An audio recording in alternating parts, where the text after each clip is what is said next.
मेरे गांव में एक फौजी चाचा थे। उनके दो बेटे थे जिनकी शादी पड़ोस के ही गांव की दो सगी बहनों से हुई थी। बड़ी वाली बहू के एक लड़का हो गया था और छोटी वाली बहू ससुराल में 2 या 3 बार आई थी कि एक सड़क दुर्घटना में चाचा के छोटे बेटे की मृत्यु हो गई।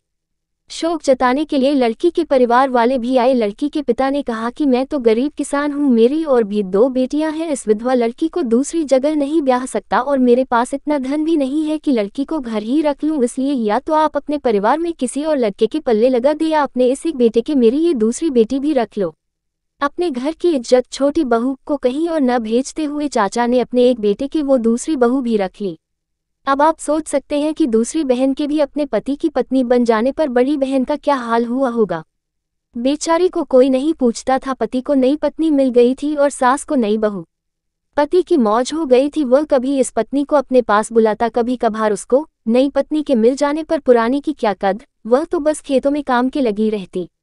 एक औरत अपनी बहन के साथ सब कुछ बांट सकती है पर पति को नहीं।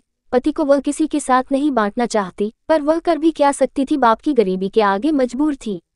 सबको उस बेचारी पर बहुत दया आती थी, अंदर ही अंदर कुटती रहती थी, किसी को कुछ कह भी नहीं सकती थी। छोटी बहन का पति तो भगवान ने छीन लिया था और उसका उसके घर वालों ने।